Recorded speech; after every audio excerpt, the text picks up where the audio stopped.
YCP ప్రభుత్వ హయాంలో శ్రీశైలం లడ్డూ ప్రసాదం తయారీకి కల్తీ నెయ్యి సరఫరా చేశారని ఆలయ trust board chairman Ramesh Naidu ఆరోపించారు. 2023-24లో విజయ డైరీని తప్పించి రాజేష్ కార్పొరేషన్ ద్వారా కల్తీ నెయ్యి కొనుగోలు చేశారని కడప జిల్లా రాజంపేటలో చెప్పారు. ఈ వ్యవహారంపై సీఎం, డిప్యూటీ సీఎం ఆధ్వర్యంలో సిట్ ఏర్పాటు చేసి సమగ్ర దర్యాప్తు చేయాలని రమేష్ నాయుడు డిమాండ్ చేశారు. శ్రీశైలం బ్రహ్మోత్సవాల్లో అల్లజడి సృష్టించేందుకు ప్రయత్నించిన వారిపైన ప్రభుత్వం విచారణ జరిపి చర్యలు తీసుకోవాలని కోరారు. రాష్ట్రంలో గతంలో పరిపాలన చేసిన జగన్మోహన్ రెడ్డి గారు అన్ని ఆలయాలను భ్రష్టు పట్టించినట్టుగానే శ్రీశైల క్షేత్రాన్ని కూడా కల్తీ నెయ్యితో భ్రష్టు పట్టించారు. ఈ రాజేష్ కార్పొరేషన్ అనే వ్యక్తి కేవలం లడ్డూకు కావాల్సిన ముడి పదార్థాలు ఆలయానికి సప్లై చేసే వ్యక్తి.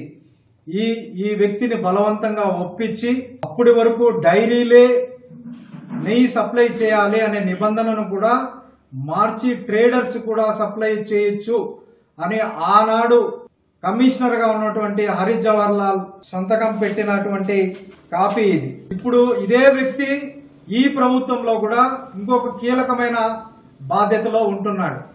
మరి అధికారులు కింది స్థాయిలో రిపోర్టు పంపివంటే తప్పు చేసిన వ్యక్తి ఇంకొక ఉన్నత స్థాయిలో ఉన్నప్పుడు రిపోర్టు కరెక్ట్ గా రాదు. మరి దీంట్లో ఆనాడు జగన్మోహన్ రెడ్డి గారి కేబినెట్ లో ఉన్నటువంటి ఒక కేబినెట్ మంత్రి, ఒక శాసనసభ్యుడు, ఈవో తీవ్ర ఒత్తిడి చేసి విజయ డైరీ నుంచి తప్పించి వీరికి అంటగట్టారు. ఈ రాజేష్ ట్రేడర్స్ వాడిని బూచిగా పెట్టి విష్ణు దగ్గర నుంచి నెయ్యి తీసుకున్నట్టు విష్ణువుకు ఆ బోలే బాబా సప్లై చేశారు. ఇవి కాకుండా ఆలయాలు ఇప్పుడు ఏవైతే ప్రధాన ఆలయాలు 8 ఉన్నాయో, తిరుమల, శ్రీశైలం, శ్రీకాళహస్తి, అన్నవరం, దుర్గగుడి లాంటి గుళ్ళు అన్నిటిలో కూడా ఇది జరిగిందేమో అని అనుమానాలు వస్తున్నాయి.